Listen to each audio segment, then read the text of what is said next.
Bienvenue à tous les passionnés de RC. Vous êtes chez RC Mike. Petite comparaison du jour. La MST RMX 2.5 contre la Yokomo YD2 ZX. J'ai donc débuté avec cette MST. Je me suis fait la main dessus. Et je me suis dit, tiens, il faut vraiment que je teste autre chose. Une chose un peu plus compétitif. Et comme vous avez pu voir donc dans la vidéo, une des vidéos précédentes de la unboxing de la Yokomo version rouge, full carbone aluminium, comme vous pouvez le voir. Elle a donc muni tout son électronique Yokomo, le SP03V2, le EC BLR S4 et le 0S Drift en 10.5. Donc tout de chez Yokomo. Son gyroscope bien entendu, le V4, le DP302 de chez Yokomo également. La totale, full rouge, comme vous pouvez constater, c'est un châssis magnifique. J'ai eu un plaisir à pouvoir le monter. J'étais un peu, voilà, je me suis dit tiens, un kit, j'aime pas trop. Je peux comprendre, hein, tous les débutants qui ne s'y connaissent pas, ils ont toujours peur de mal faire. Donc on se dit non, mais sincèrement, n'ayez pas peur. Vous avez votre manuel, vous avez juste à les suivre, bien les suivre, car des fois vous devez mettre des petits o-rings ou des trucs comme ça. Il faut vraiment bien regarder votre mode d'emploi. Et il suffit de bien suivre votre mode d'emploi. Si vous étiez bon au Lego, vous y arriverez. Tout simplement. Et voilà, ça m'a pris quand même quelques heures, j'avoue.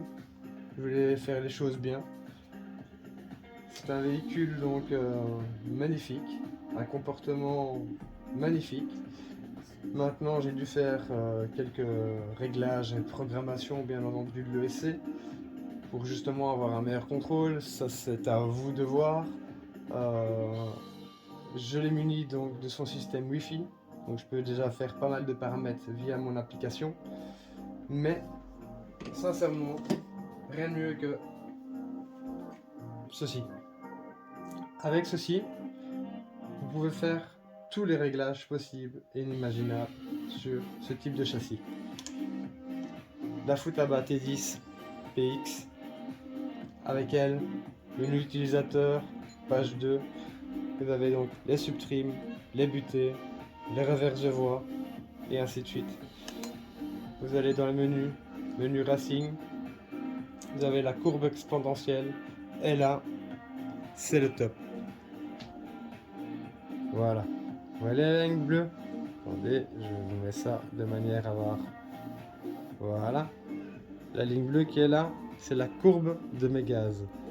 Donc mon accélération est lente. Et plus je vais appuyer sur ma gâchette des gaz, au plus j'aurai ma vitesse. Vous voyez? Voilà. À fond, j'ai ma vitesse pleine. Et quand j'appuie un tout petit peu, j'ai absolument pas toute ma puissance de vitesse. Une accélération lente. Contrairement au frein, où j'ai fait l'inverse. Voilà, c'est un peu difficile à voir. Voilà, on va la mettre ici. Auquel justement, je voulais que quand je freine, j'ai toute ma puissance de frein dès le début. De manière à une impulsion de freinage, je bloque mes roues, je la fais partir. Voilà. Elle est munie donc d'un système ABS, ainsi de suite, mais tout ça c'est à éviter lorsqu'on fait du drift. Donc vous avez les menus de télémétrie, et voilà, c'est la totale. Ça, c'est pour moi un outil un peu indispensable lorsque vous avez des châssis un peu plus compétition. Mais ça reste une option, hein. Il y a d'autres télécommandes beaucoup moins chères qui font relativement leur taf. Voilà, ça c'était juste un petit plaisir personnel. Mais donc, cette petite Yokomo YD2, c'est un châssis pour moi un peu révolutionnaire. Pour moi, hein. Il y en a d'autres bien entendu, hein. Des marques. Oh là là là là, qu'est-ce qu'il y en a? Alors vous avez la RFD, RDX, la DMC1, la DMC2, ça c'est de chez RFD. Alors chez Yokomo, vous avez la YD2, la MD 1.0, la Master Drift, la SD1 Super Drift, mais là vous montez déjà dans le... Oh, ça c'est, je veux dire, un peu la bas de gamme de chez Yokomo, on va dire. Hein. MD10, enfin la MD 1.0, on va dire, vous êtes à 900 € de châssis, vide, sans électro. Alors, vous avez chez Sakura la D5, chez MST, alors là vous avez complètement votre choix. Vous avez la MRX GT, RMX, la RRX, la FXX, la FMX. Et alors chez Overdose, vous avez le kit Glam, aussi qui est à monter soi-même. Voilà, donc en tout cas, vous avez de quoi choisir dans le châssis. Mais personnellement, si vous débutez, une petite MST en RTR, ça coûte 450 €. Vous avez le véhicule, la carrosserie, tout l'électronique, une paire de jantes, une télécommande. Il vous suffit juste d'acheter une batterie, un chargeur et vous êtes parti. Ça, quand vous l'achetez, vous avez juste le châssis. Vous n'avez pas les jantes, vous n'avez rien comme électronique et c'est presque le double du prix. Tout simplement. Rajoutez à ça l'électronique et une télécommande et vous avez votre braquet est parti. Donc, sincèrement, MST pour débuter. Moi j'ai voulu faire un test d'une qualité d'entrée de gamme et d'une qualité compétition. Sincèrement, MST fait très bien son taf. Si j'aurais commencé avec celle-ci, certes j'aurais peut-être un peu plus galéré, dans le sens où voilà, celle-ci est déjà réglée d'usine, donc comme je vous dis, une batterie et vous roulez. C'est à vous de vous faire un peu la main dessus, mais sinon voilà, une fois que vous avez la main, c'est parti et vous driftez comme sans problème. Celle-ci, j'ai mis la batterie dedans, j'ai voulu lancer, et oh là, ça partait un peu dans tous les sens. Il fallait faire absolument tous les réglages de gyro, de l'ESC, ainsi de suite, mais je m'y connaissais absolument pas, surtout que voilà, j'ai acheté donc ce châssis et cette télécommande en même temps, donc même la télécommande, je ne la connaissais pas.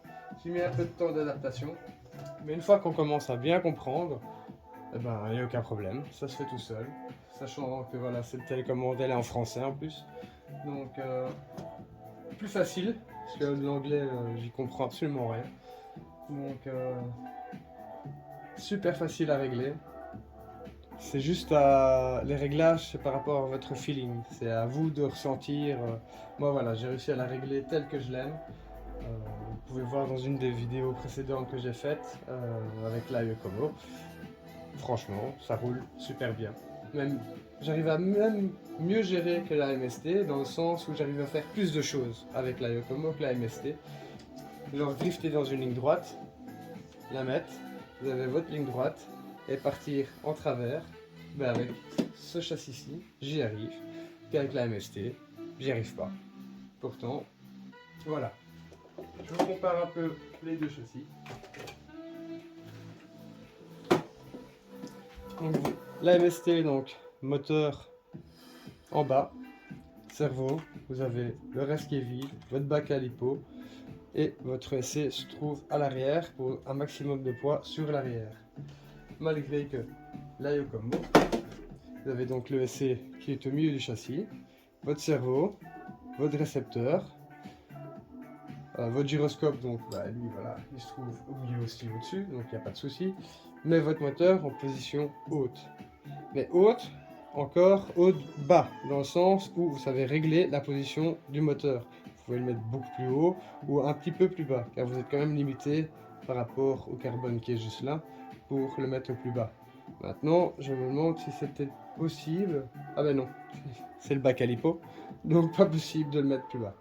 Voilà, ce sera d'office, donc jusqu'ici au minimum, et alors maximum, vous pouvez arriver ici, mais n'oubliez pas que vous avez encore votre carrosserie à devoir mettre dessus, donc des fois c'est un peu plus compliqué. Sinon,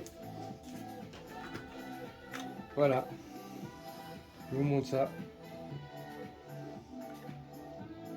Deux beaux châssis, il n'y a rien à faire, j'ai rien à redire. Même la MST, je la trouve magnifique, malgré qu'elle est en plastique.